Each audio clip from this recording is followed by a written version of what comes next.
TV. Y'all already know what it is. If y'all haven't subscribed already, make sure y'all do that. And if y'all ain't thumbs up this video, make sure you do that too.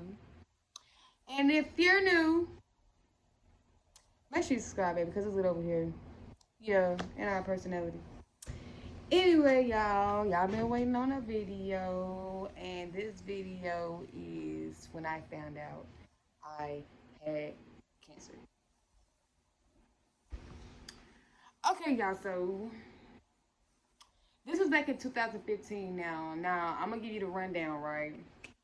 Okay, so I had a mass on my, well, I didn't even know it was a mass. I had a lump on my stomach, and I didn't know where it came from. It didn't hurt me at the time. Like, when I noticed it, it didn't hurt me. It was noticeable. Like, I had a lump, like, real deal lump on this side of my stomach. Like, when I lay back, it's a lump.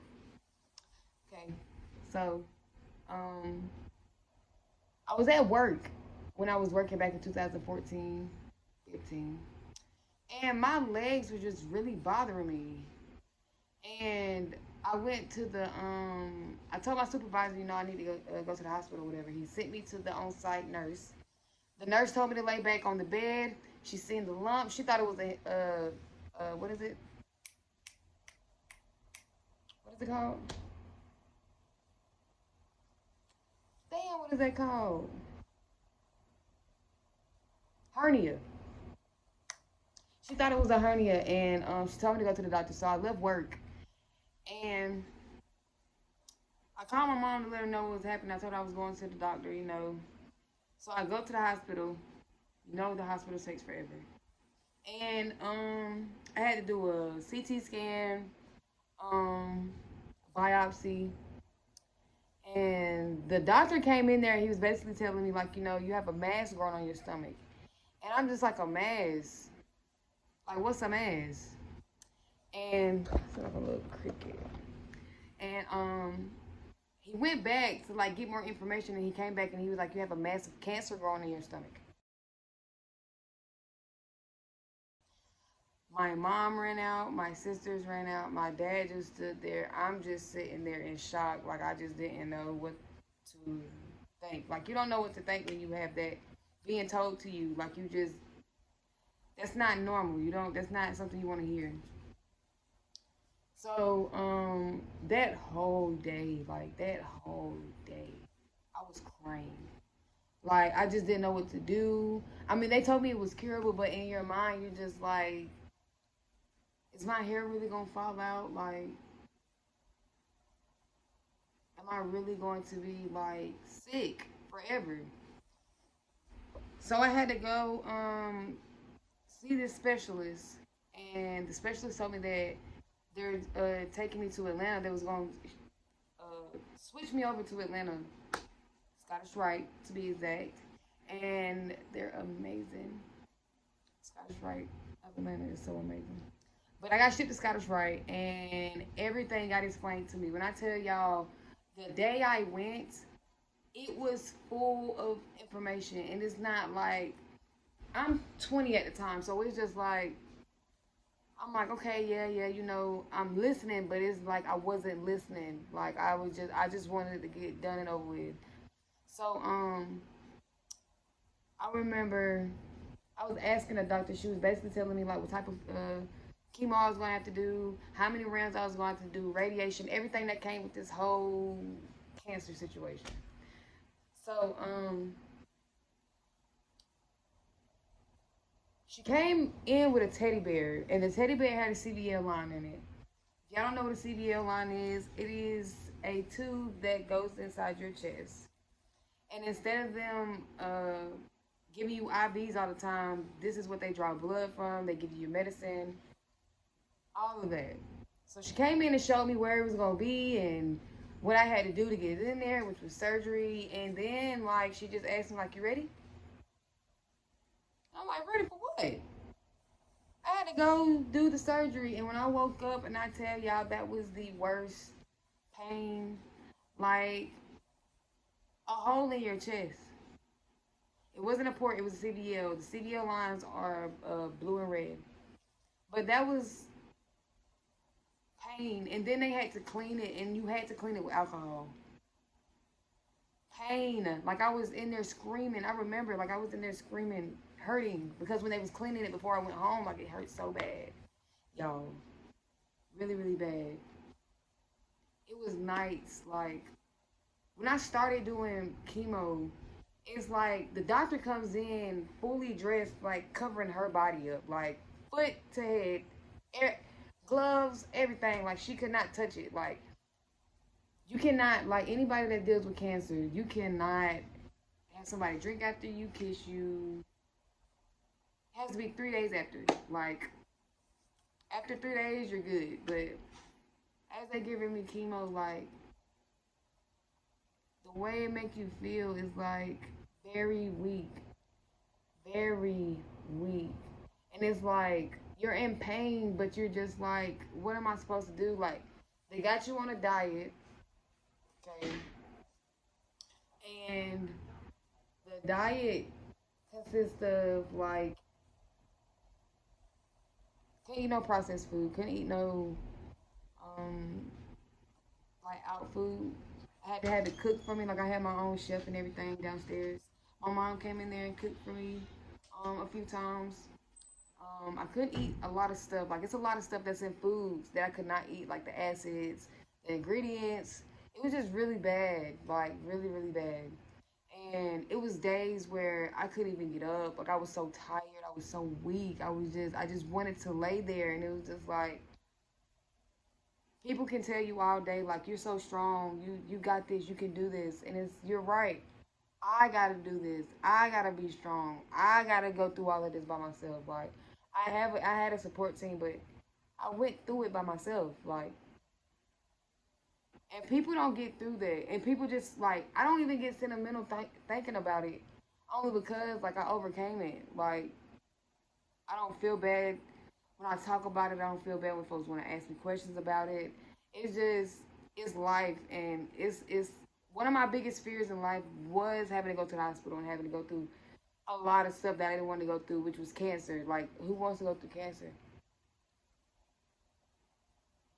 Y'all, it was a time I was running fevers non-stop. Like, non-stop. And I was just praying to God. I remember, I'm finna cry, but I was praying to God, and I was just begging, like, just begging, please take these fevers away from me. Please, just let me just get through this. Keep me strong and just keep me healthy. Like, I don't know, hold on.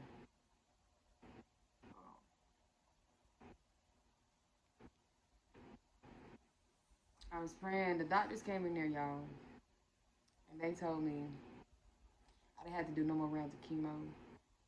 My tumor had shrunk to where they could take it out. And y'all, my tumor was in my rib cage. It was in my rib cage down to here. Like, it was pretty big. And it took 10 hours for them to get it out.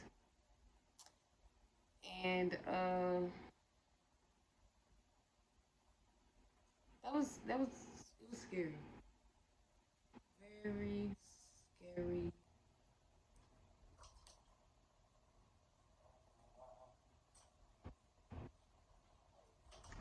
You got the thing. But it was very scary, and I just felt like I just felt amazing. Like it was like when they people just be like, God's not real. Everybody has their own God they believe in. I have my own God I believe in. Okay.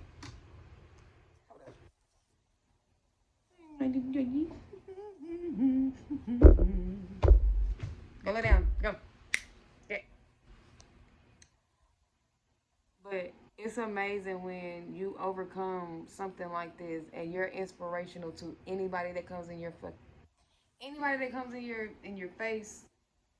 They look at me like I just motivate them. Like they make me feel good because it's like if you can do it, I can do it, and you never know how strong you are until being strong is your only option. That's the truth. Like I had to do I had to do 12 rounds of radiation. I thought I only had to do 8. They added on some more a few days before I was able to ring my bell. It was a lot of frustrating things, y'all. Like, I met a lot of great people, and it was like then my nurses, like the nurses at children's hospitals are so like they're so dedicated to their job, and they really like it's not just oh I'm making money. Like it's really like they care for their patients. Like all of my nurses cared for me, and it was the time I had friends bring me candy, and I couldn't eat it because of the ingredients that were in it. So every time a nurse came in there, I gave it to them like Jolly Ranchers and Blow Pops. I remember Jolly Ranchers and Blow Pops, and I was craving oatmeal pies. I couldn't even eat them. I was craving Reese's Puff cereal. Couldn't even eat them. Like it was a lot of stuff that I like the normal person want to eat. I could not eat it, and that just blew me. I couldn't. I just couldn't. And I know the story just seems all over the place, but it's just I'm just glad I overcame that, y'all. Like I I never would have imagined going through cancer. My grandparents passed away from it. My mom's parents, they passed away from it. They tried to tell me it was genetic. Cancer is not genetic. Cancer is in the food. Cancer is in the drinks. Cancer is in toothpaste. Cancer is in fabrics we use. Like cancer is everywhere, and it's man-made. It's not genetic. And I'm here to tell that to anybody. Do not believe that. They gave me a bag of medicine, y'all. When I tell you I had a bag of medicine to take, I didn't take all of that medicine, and I'm still here today. I'm gonna post some clips in here when I was uh, just going live just to have people to talk to for real. And it was the time I had caught cancer in my throat, and it was abbreviated.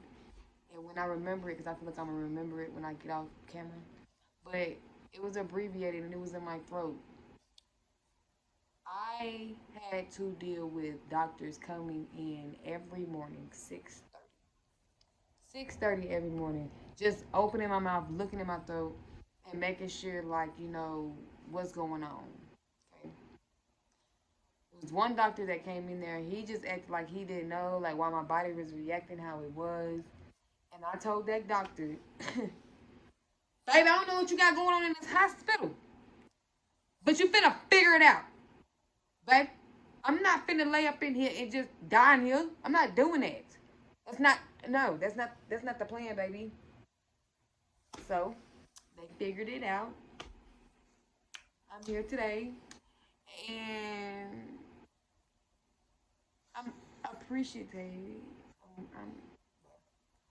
I am grateful that I met every last single one of y'all. Not in person yet, but it's a reason why I'm here, and I'm gonna stand on that.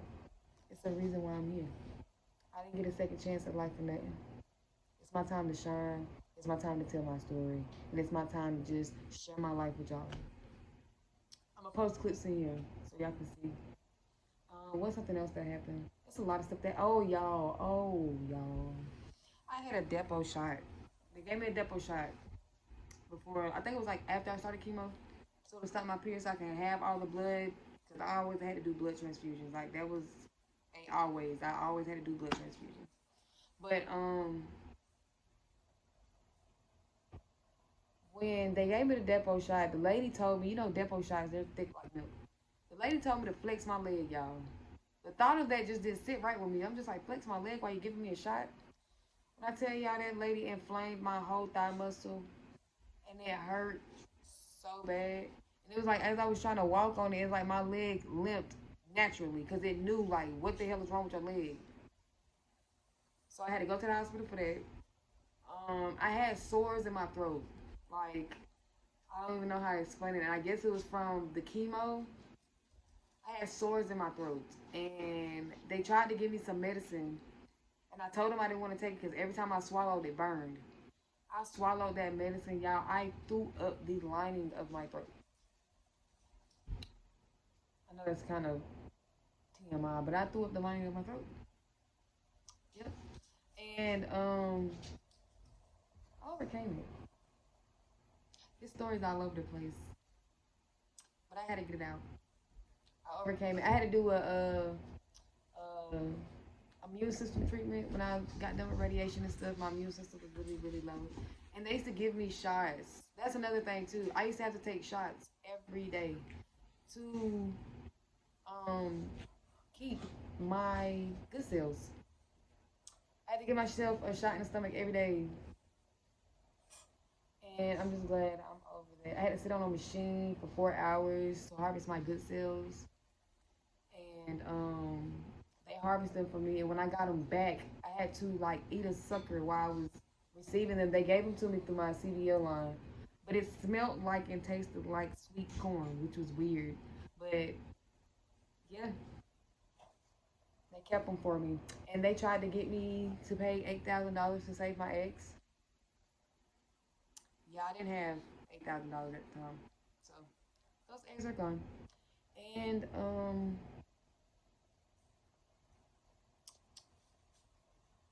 oh yeah, the immune system treatment. I had to give. They gave me shots for like I guess uh reactions. My body reacted in some type of way, and I used to have red circles from the shots. My body didn't even like the shot. Like I had circles on my legs from the shots. And I rung my bell in November. Yeah, I figured that's all. It's on live. Yeah, she's on Facebook Live, so I can't really turn it away from her. Let's go. 1, 2, 3.